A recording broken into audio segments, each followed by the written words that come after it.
ಏನಪ್ಪ ಅಂದರೆ ನಿನ್ನೆ ದಿವಸ ಸಚಿವ ಸಂಪುಟ ಆಯಿತು. ವಿಜಯಪುರ ಜಿಲ್ಲೆಗೂ ಇನ್ನೊಂದು ಸಚಿವ ಸ್ಥಾನ ಸಿಗ್ತದೆ ಅಂತಕ್ಕಂಥ ಆಶೆಯಲ್ಲಿ ಬಿಜಾಪುರ ಜಿಲ್ಲಾ ಕಾಂಗ್ರೆಸ್ ಆಗಿರ್ಬೋದು, ಇಲ್ಲಿರ್ತಕ್ಕಂಥ ಎಲ್ಲ ಕಾರ್ಯಕರ್ತರು ಅಪೇಕ್ಷೆ ಇತ್ತು. ಆದರೆ ಪಕ್ಷದ ನಿರ್ಣಯದಂತೆ ಇವತ್ತು ನಮ್ಮ ಜಿಲ್ಲೆಯಲ್ಲಿ 3 ಜನ ಪ್ರಬಲ ಆಕಾಂಕ್ಷಿಗಳಿದ್ದರೂ ಯಾರಿಗೂ ಆ ಒಂದು ಅವಕಾಶ ಆಗಲಿಲ್ಲ. ಯಾಕಂದರೆ ಪಕ್ಷ ಎಲ್ಲ ಸಮಾಜಗಳನ್ನು ಜೊತೆಗೆ ತೆಗೆದುಕೊಂಡು ಹೋಗಬೇಕು. ಇದು ಸಾಮಾಜಿಕ ನ್ಯಾಯವನ್ನು ಕೊಡ್ತಕ್ಕಂಥ ಒಂದು ಸಚಿವ ಸಂಪುಟ ಮಾಡಬೇಕು ಅಂತಿಕೊಂಡು ಪ್ರತಿಯೊಂದು ಸಮಾಜಗಳಿಗೂ ಸಹ ಸಣ್ಣ ಸಣ್ಣ ಸಮಾಜಗಳಿಗೂ ಸಹ ಗುರುತಿಸಿ ಸಚಿವ ಸ್ಥಾನವನ್ನು ಕೊಡ್ತಕ್ಕಂಥ ಕೆಲಸ ಪಕ್ಷ ಇಲ್ಲಿ ಮಾಡಿದೆ. ಹೀಗಾಗಿ ನಮ್ಮ ಜಿಲ್ಲೆಗೆ ಇನ್ನೊಂದು ಅವಕಾಶ ತಪ್ಪಿರೋದು ಒಂದು ಕಡೆ ನಮ್ಗೆ ವೈಯಕ್ತಿಕವಾಗಿ ನೋವಿದ್ರೂ ಸಹ ಪಕ್ಷದ ನಿರ್ಣಯಕ್ಕೆ ನಾವೆಲ್ಲರೂ ಭದ್ರ ಹಾಕ್ಕೊಂಡು ಕಿಶಿಂದ್ರೆ ಹೋಗಬೇಕು ಅಂತಕ್ಕಂಥ ವಿಚಾರದಿಂದ ನಾವೆಲ್ಲರೂ ನಮ್ಮ ಮುಖ್ಯಮಂತ್ರಿಗಳು ಏನು ರಚನೆ ಮಾಡಿದ್ದಾರೆ ಈ ಸಚಿವ ಸಂಪುಟವನ್ನು ಇವತ್ತಿನ ದಿವಸ ಜಿಲ್ಲಾ ಕಾಂಗ್ರೆಸ್ ವತಿಯಿಂದ ಅದನ್ನು ತುಂಬ ಹೃದಯದಿಂದ ಸ್ವಾಗತವನ್ನು ಮಾಡ್ತಾಯಿದ್ದೇವೆ. ಈಗ ಸಚಿವ ಸಂಪುಟ ಹ್ಞೂ ಸರ್. ಸಚಿವ ಸಂಪುಟ ವಿಸ್ತರಣೆ ಇದರಲ್ಲಿ ನಮ್ಮ ಹಿಂದಿ MLA ಅವರು ರಾಜೀನಾಮೆ ಕೊಟ್ಟಿದ್ದಾರೆ. ಇವತ್ತು ಮುದ್ದೆಬಿಹಾರದವರು ಆ ನಿಗಮ ಮಂಡಳಿಗೆ ರಾಜೀನಾಮೆ ಕೊಡ್ತೀವಿ ಅಂತಿದ್ದಾರೆ. ಅದಲ್ಲದೆ ಇಬ್ಬರು ಸಹ ಮಾಧ್ಯಮಗಳ ಜೊತೆ ಮಾತಾಡ್ತಾ ಜಿಲ್ಲಾ ಉಸ್ತುವಾರಿ ಸಚಿವರೇ ಇದಕ್ಕೆ ಕಾರಣ ಅಂತ ಹರಿಹಾಯ್ದಿದ್ದಾರೆ. ಮತ್ತು 28ರ ಎಲೆಕ್ಷನ್ನಲ್ಲಿ ನಾವು ವಾರ ಡಿಕ್ಲೇರ್ ಮಾಡ್ತೀವಿ ಅಂತಲೂ ಘೋಷಣೆ ಮಾಡಿದ್ದಾರೆ. ಇದು ಪಕ್ಷದ ಜಿಲ್ಲೆಯ ಅಲ್ಲಿ ಪರಿಣಾಮ ಬೀರಲ್ವಾ? ಇದು ಕಾರ್ಯಕರ್ತರ ಮೇಲೆ ಪರಿಣಾಮ ಆಗಲ್ವಾ? ಇಂಡಿ ಶಾಸಕರು ರಾಜೀನಾಮೆ ಪಕ್ಷಕ್ಕೆ ಕೊಡ್ತೀನಿ ಅಂತಕ್ಕಂಥದ್ದು ಮತ್ತು ಉಪಸಭಾಪತಿಗಳಿಗೆ ಅವರು ರಾಜೀನಾಮೆ ಕೊಟ್ಟಿರೋದು ನಾನು ಮಾಧ್ಯಮದ ಮುಖಾಂತರ ನೋಡಿದ್ದೇನೆ. ಅವರ ಆಸೆ ಇತ್ತು, ಸ್ವತಂತ್ರ ಸಿಕ್ಕ ನಂತರ ಇಂಡಿ ಮತಕ್ಷೇತ್ರಕ್ಕೆ ಸಚಿವ ಸ್ಥಾನ ಸಿಕ್ಕಿಲ್ಲ, ನಾನು 3 ಬಾರಿಯಾಗಿ ಶಾಸಕನಾಗಿದ್ದೀನಿ, ನನಗೆ ಒಂದು ಸಚಿವ ಸ್ಥಾನ ಕೊಡ್ತಾರೆ ಅಂತಕ್ಕಂಥ ಆಸೆಯಲ್ಲಿದ್ದರು.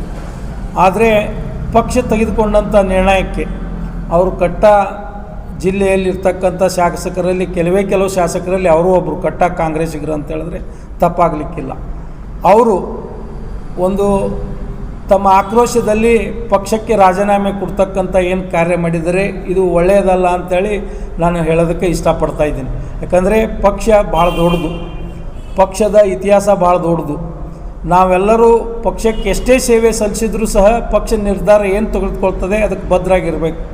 ಇವತ್ತು ಯಶವಂತರಾಯ ಗೌಡರು ಏನು ರಾಜೀನಾಮೆ ಕೊಟ್ಟಿದ್ದಾರೆ, ನಾನು ಅವರಲ್ಲಿ ವಿನಂತಿಯನ್ನು ಮಾಡ್ಕೊಳ್ತೀನಿ, ಅವರು ಮರುಪರಿಶೀಲನೆ ಮಾಡಿ ಅದನ್ನು ಹಿಂಬಡ್ಕೊಂಡು ಕಿಸಿದ್ರೆ ಮತ್ತೆ ಅವ್ರಿಗೆ ಭವಿಷ್ಯ ಇದೆ. ಮುಂದಿನ ದಿನಮಾನದಲ್ಲಿ ಮತ್ತೆ ಅವರು ಸಚಿವರಾಗ್ತಕ್ಕಂಥ ಎಲ್ಲ ಅರ್ಹತೆಗಳು ಅವ್ರಿಗಿದ್ದಾವೆ. ಮುಂದೆ ನಾವೆಲ್ಲರೂ ಕೂಡಿಕಿಸಿದ್ರೆ 28ರಲ್ಲಿ ಮತ್ತೆ ನಮ್ಮ ಸರ್ಕಾರವನ್ನು ಅಧಿಕಾರಕ್ಕೆ ತರ್ತಕ್ಕಂಥ ನಿಟ್ಟಿನಲ್ಲಿ ಅವರೆಲ್ಲ ಪ್ರಯತ್ನ ಮಾಡ್ತಾರೆ. ಮತ್ತು ನಮ್ಮ ರಾಜ್ಯ ನಾಯಕರಾಗಲಿ ರಾಷ್ಟ್ರೀಯ ನಾಯಕರಾಗಲಿ ಇವತ್ತು ಯಶವಂತರಾಯ ಗೌಡರಿಗೆ ಕರೆದು ಅವರಿಗೆ ಮನವೊಲಿಸ್ತಕ್ಕಂಥ ಕಾರ್ಯ ಮಾಡ್ತಾರೆ ಅಂತಕ್ಕಂಥ ವಿಶ್ವಾಸ ಇದೆ. ಇದು ಸುಗಮವಾಗಿ ಮುಗೀತದೆ. ಅದೇ ರೀತಿ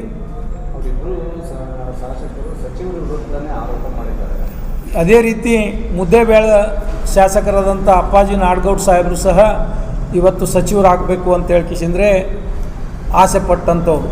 ಆಸೆ ಪ್ರತಿಯೊಬ್ಬರಿಗೂ ಇರ್ತದೆ, ಆದರೆ ಅವಕಾಶಗಳು ಕೆಲವೇ ಇರೋದರಿಂದ ನಾನು ಒಂದು ವಿಷಯ ಮಾತನಾಡಬೇಕಾಗ್ತದೆ. ಇವತ್ತು ಒಟ್ಟಾರೆ ಕಾಂಗ್ರೆಸ್ ಸರ್ಕಾರದಲ್ಲಿ ಲಿಂಗಾಯತ ಒಳಪಂಗಡಗಳಿಗೆ 7 ಸ್ಥಾನಗಳನ್ನು ಕೊಡಬೇಕು ಅಂತಿಕೊಂಡು ಎಲ್ಲ ಒಳಪಂಗಡಗಳಿಗೆ ಒಂದೊಂದೇ ಸ್ಥಾನವನ್ನು ಕೊಟ್ಟಿದ್ದಾರೆ. ಇವತ್ತು ಯಶವಂತರಾಯ ಗೌಡರು ಆದಿ ಬಣಿಜ್ಗ ಸಮಾಜದವರಾಗಿರ್ಬೋದು, ಶಿವಾನಂದ ಪಾಟೀಲರು ಪಂಚಮಸಾಲಿ ಸಮಾಜದವರು, ಅದೇ ರೀತಿ ಅಪ್ಪಾಜಿ ನಾಡಗೌಡರು ಲಿಂಗಾಯತ ರೆಡ್ಡಿ ಸಮಾಜದಿಂದ ಬಂದಂಥವ್ರು.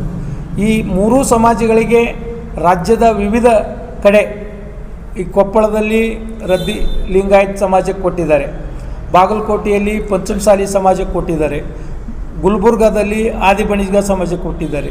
ಈ ದೃಷ್ಟಿಯಿಂದ ಇವ್ರನ್ನ ಬಿಟ್ಟಿದ್ದಾರೆ ಹೊರತು ಇವರು ಅದಕ್ಕೆ ಅರ್ಹರಲ್ಲ ಅಂತ ಬಿಟ್ಟಿಲ್ಲ. ಈ ಒಂದು ಉದ್ದೇಶದಿಂದ ಪಕ್ಷ ಇವರನ್ನು ಬಿಟ್ಟು ಇನ್ನೊಬ್ಬರಿಗೆ ಆ ಸಮಾಜಕ್ಕೆ ಅನುಕೂಲ ಮಾಡಿಕೊಟ್ಟಿದೆ.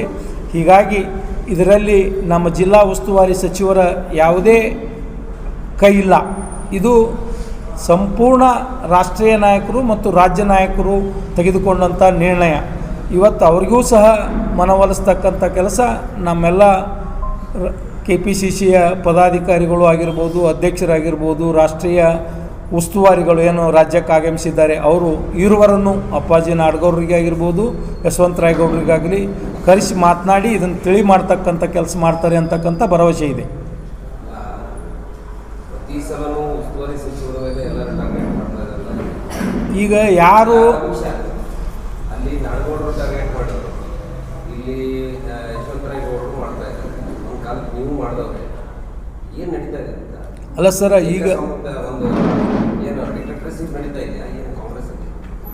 ಈಗ ಒಂದು ಪಕ್ಷದ ಲೀಡರ್ಶಿಪ್ ಅಥವಾ ಪಕ್ಷದಲ್ಲಿ ದೊಡ್ಡ ಅಧಿಕಾರವನ್ನು ಹೊಂದಿದಂಥವರು ಎಂ.ಬಿ. ಪಾಟೀಲ್ರು. ಈಗ ಏನಾದರೂ ನೋವಾದಾಗ ಅವ್ರ ಮುಂದೆ ತೊಡ್ಕೊಳ್ಬೇಕು, ಅವರಿಗೆ ಕೇಳಬೇಕು.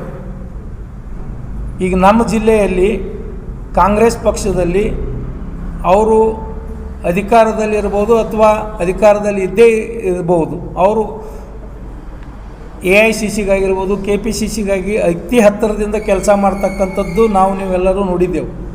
ಇವತ್ತು ಜಿಲ್ಲೆಯಲ್ಲಿ ಆದಂಥ ತೊಂದರೆಗಳಿಗೆ ನೀವು ಇನ್ನೂ ಹೆಚ್ಚಿನ ಮುತುವರ್ಜಿ ವಹಿಸಿದ್ರೆ ನಮಗೆ ಅವಕಾಶ ಸಿಗ್ತಿತ್ತು ಅಂತಕ್ಕಂಥ ಆಶಾ ಮನೋಭಾವದಿಂದ ನಾವೆಲ್ಲರೂ ಹೇಳೋದು ನಿಜ. ಆದರೆ ಇವತ್ತು ಅದು ಏನಾಗ್ತಾ ಇದೆಯಪ್ಪ ಅಂದರೆ ನೋವಿನಿಂದ ಅವರನ್ನೇ ಗುರಿಯಾಗಿಟ್ಕೊಂಡು ಬೈತಾ ಇದ್ದಾರೆ. ಈಗ ಅದಕ್ಕಾಗಿ ನಿನ್ನೆ ಮಾಧ್ಯಮದವರು ಎಂ.ಬಿ. ಪಾಟೀಲ್ರಿಗೂ ಕೇಳಿದ್ದಾರೆ, ನಿಮ್ಮ ಮೇಲೆ ಆರೋಪ ಐತೆ ಅಂತ ಕಿಶಿಂದ್ರೆ. ಅದು ನನಗೇನೂ ಸಂಬಂಧ ಇಲ್ಲ, ಅದು ಮುಖ್ಯಮಂತ್ರಿಗಳ ಸಚಿವ ಸಂಪುಟ ವಿಸ್ತರಣೆ ಮಾಡೋ ಸಂಪೂರ್ಣ ಹೊಣೆಗಾರಿಕೆ ಐತಿ, ಅವರೇ ಅದಕ್ಕೆ ಉತ್ತರ ಕೊಡ್ತಾರೆ ಅಂತಕ್ಕಂಥ ಮಾತನ್ನು ಹೇಳಿದ್ದಾರೆ. ಇನ್ನು 28ರೊಳಗೆ ನಮಗೆ ಅವರಿಗೆ ವಿದ್ದ ಐತಿ ಅಂತಕ್ಕಂಥ ಶಬ್ದವನ್ನು ನಮ್ಮ ಇಂಡಿ ಶಾಸಕರು ಹೇಳಿದ್ದಾರೆ. ನಮಗನಿಸ್ತೈತಿ ವಿದ್ದ ಆಗೋದಿಲ್ಲ, ಇಂಡಿ ಶಾಸಕರು ಇದೇ ಪಕ್ಷದೊಳಗೆ ಮುಂದುವರಿತಾರೆ. ಮತ್ತು ಎಂ.ಬಿ. ಪಾಟೀಲ್ರು, ಯಶವಂತರಾಯ ಗೌಡರು, ಶಿವಾನಂದ ಪಾಟೀಲ್ರು ಎಲ್ಲರೂ ಒಟ್ಟಾಗಿ ಮುಂದಿನ ಎಲೆಕ್ಷನ್ನ ಎದುರಿಸಿ ಮತ್ತೆ ಈ ಪಕ್ಷವನ್ನು ಅಧಿಕಾರಕ್ಕೆ ತರ್ತಕ್ಕಂಥ ಕೆಲಸ ಮಾಡ್ತೇವೆ ಅಂತಕ್ಕಂಥ ವಿಶ್ವಾಸ ನಮಗೈತಿ. ಆಮೇಲೆ ಲಕ್ಷ್ಮಣ ಸವದಿ ಅವರಿಗೆ ಸಚಿವ ಸ್ಥಾನ ಕೊಡಲಿಲ್ಲ ಅಂದ್ರೆ ರಾಜೀನಾಮೆ ಕೊಡ್ತೀನಿ ಅಂತ ತಾವು ಹೇಳಿದ್ರು. ಈಗ ಕೊಟ್ಟಿದ್ದಾರೆ, ಏನು ಹೇಳಿದ್ರು?